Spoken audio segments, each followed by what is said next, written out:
like a relay race. When I run up in the spot, you just know they play. Slide on a nigga, I'ma need my skates. Social distance, I'ma need my space. I done did it, I won with it. I made peace with myself.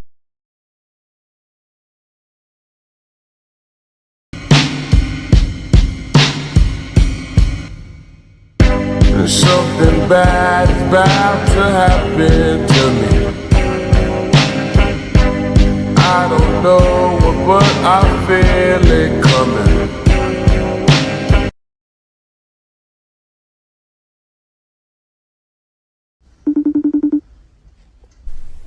I hope you fall off that fucking swing and snap your fucking neck and never recover and live your life as a fucking vegetable. Why do you look like that? Like what? Like a country music star. In a good way or a bad way? Bitch, you better be joking. Well, I guess I'll just piss on the floor. Piss on the floor. Piss on the floor. Piss on the floor. I'm pulling my panties down like a hoe, cause I'm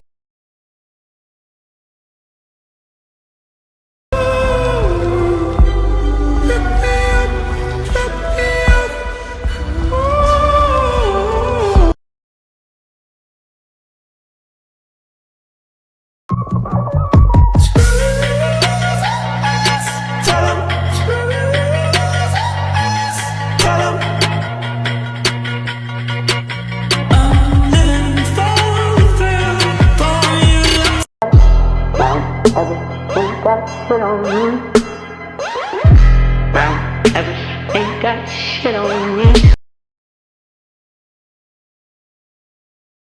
Just come from that video, you know, LA traffic had the city slow. She was sitting down on that big butt, but I was still staring at the titties, though.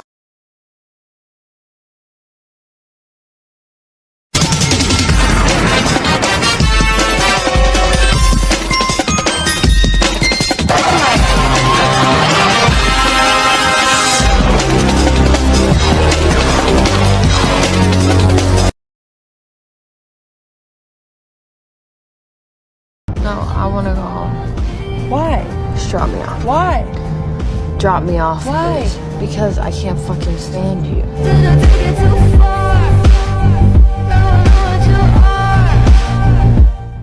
I've been reflecting on the fact that someone like Sydney Sweeney, who before yesterday, everybody always praised for how beautiful she is, how ideal looking she is, was brought to tears by so many people on Twitter calling her ugly. I'm not saying she shouldn't have been crying. It's totally valid for her to cry. But what does it say that somebody that we've kind of all agreed is absolutely beautiful is so quickly convinced that she's ugly? Like, I don't know. I sometimes just reflect on like beauty is capital. You know what I'm saying? Because beauty is capital for women. It's one of women's main currencies. But at the same time, it doesn't belong to women. Does that make sense? Like, she doesn't feel in control of her own capital, and it's so easily taken away from her in her eyes, whether or not that's actually true, which it obviously isn't. Like, we all actually think she's beautiful. Whoever started trolling and saying she's ugly, like, people love to see pretty people cry. People love that. People love to try and make pretty people cry. Duh. But it's like, if we were speaking of this as money, right? If we were really speaking of beauty as money, which, like I said, beauty is currency for a lot of women. When you have money, unless people physically take it from you, you don't feel that it's gone. But when you have beauty, people can still make you feel like you don't have it. Obviously, that's patriarchy. But what a fucking scam, I guess is what I'm trying to say. Like, she's so beautiful. Everybody thinks she's so beautiful. And people on Twitter call her ugly, and she believes it because that's kind of how beauty works. Like, it doesn't belong to you. Since before we ever existed.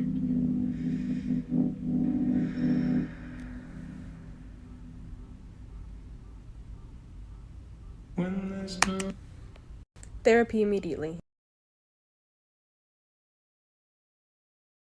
I'm extremely confused. You're confused? I'm fucking confused, bro.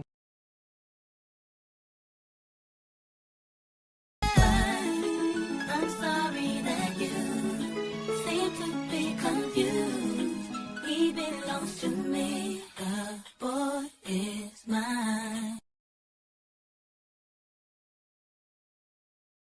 I'm extremely confused. You're confused? I'm fucking confused, bro.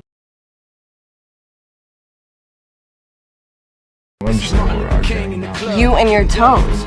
But we're not back together. In the back of his mind is Coretta, and she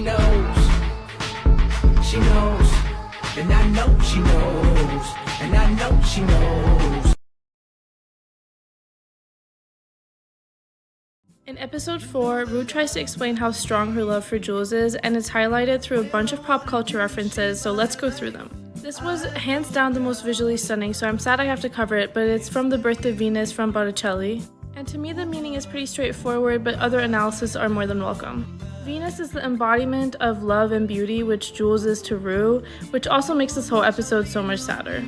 Then there's this picture of them lying on the floor, which is a reference to this picture of Yoko Ono and John Lennon. I don't know much about their relationship other than it was controversial and that there was an affair involved, which very much applies to Rue and Jules. Next is Jules' Frida Kahlo, which honestly I didn't realize at first and it threw me off when she smiled.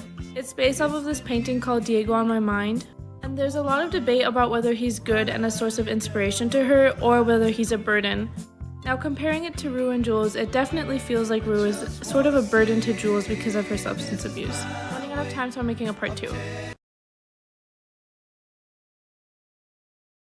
Throughout the entire episode, I was just like, Elliot is such a creep. Like, I'm so uncomfortable. Like, he makes me so uncomfortable on screen. Dominique Fike, you ate that up. But like, Elliot, go to hell. Go to hell.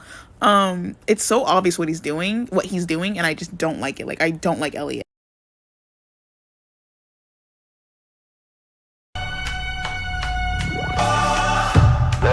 Put the money on it.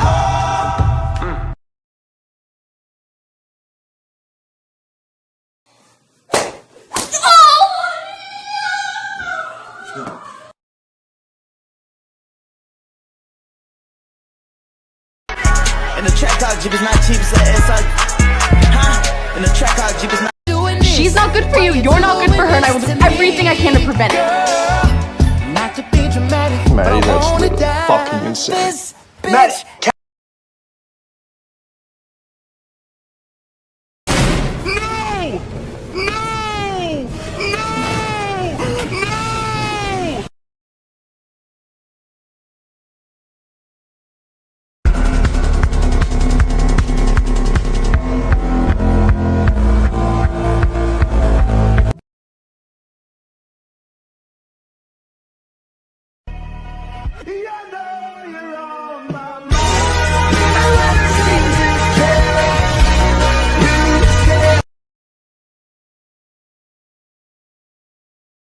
This is like, even if you decide you hate me one day, like, you can never tell anyone. Seriously, this is something to go to your grave shit.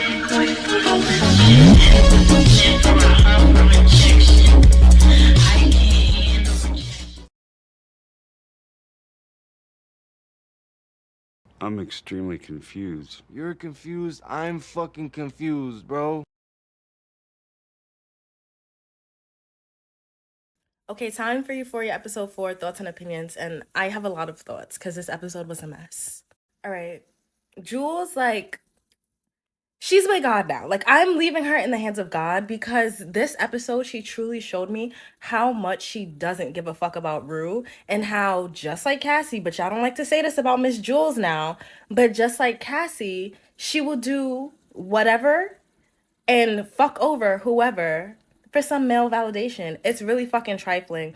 And it's really for me, it was them kissing, her and Elliot kissing while Rue was in the bathroom. Like, y'all couldn't wait?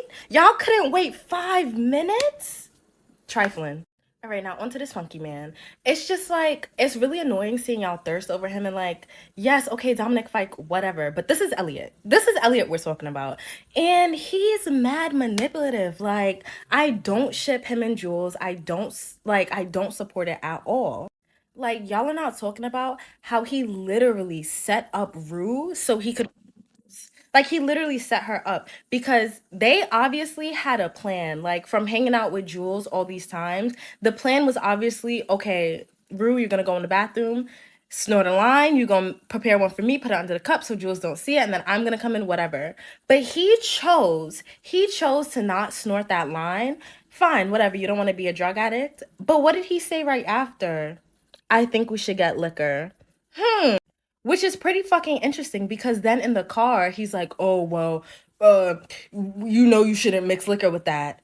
It was your idea. You knew she had taken it. So why are you doing that? And then to leave her on the side of the road, I don't give a fuck what she said. You should have dropped her off right in front of her home. To leave her on the side of some fucking road? And then Miss Jules, hold on. Miss Jules, how you gonna know that your girlfriend is an addict, but then get mad when she starts drinking liquor that y'all stole for y'all? Like, and why would you leave the liquor behind you with the addict? Like, it just doesn't make sense. So they're terrible people. Stop trying to make me feel bad for this man. Like, this man literally chose to have a family, live a hetero fucking normative life, and then you're gonna blame your fucking kids, your wife and your kids. And granted, I ain't caping for Marsha, because Marsha clearly trapped that man. She knew he was gay because his fucking coming out monologue was not news to her. She just looked annoyed with the whole thing. But yeah, it's like, you're gonna blame your family, and like, your son is the way he is because he saw you abusively whatevering people at a young age, and you're gonna say that your life in the closet is not your biggest regret. He is. You're done. You're done. Also, him outing Rue to Jules.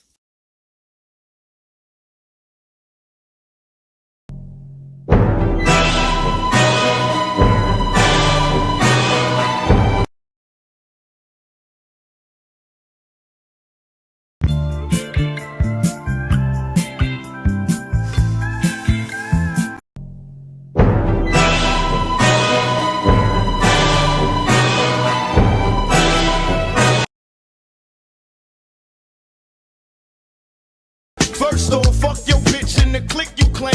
West side, when we ride, come equipped with game. You claim it's no big deal. It's no big deal. This is no big deal.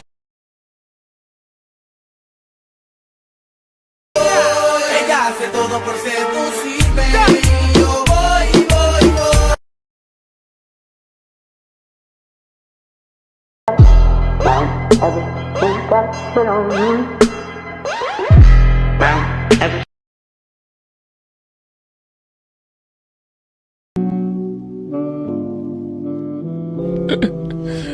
Sensational.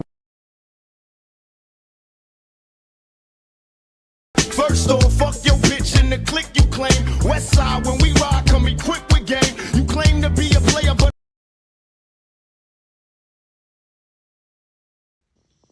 it's bullshit. If you were a fucking sweet person, you wouldn't have fucked your best friend's boyfriend. You two were broken up. That was the comeback. That was the retort. Y'all are both trash. I don't care. It doesn't change anything. it's fucked up. You know what's fucked up, Nate? You telling me that you love me and then going and being in a relationship with my best friend. What the fuck? What the fuck? The audacity! I'm extremely confused. You're confused? I'm fucking confused, bro. Really, Cassie? Really? Really? I guess the biddies matched the mouth. Big as hell.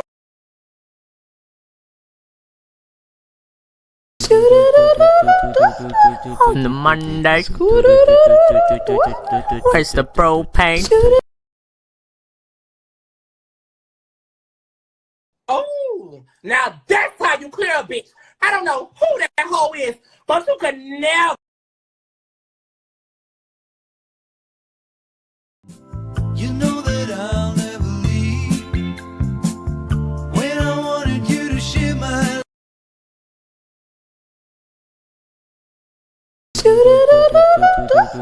On the Monday, press.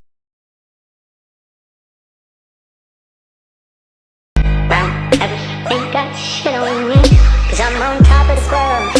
I'm on top of the world. I'm extremely confused. You're confused? I'm fucking confused, bro.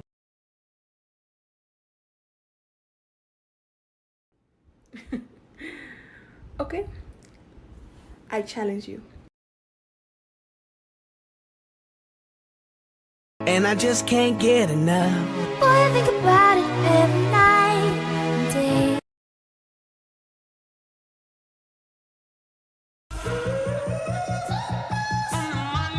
Monday.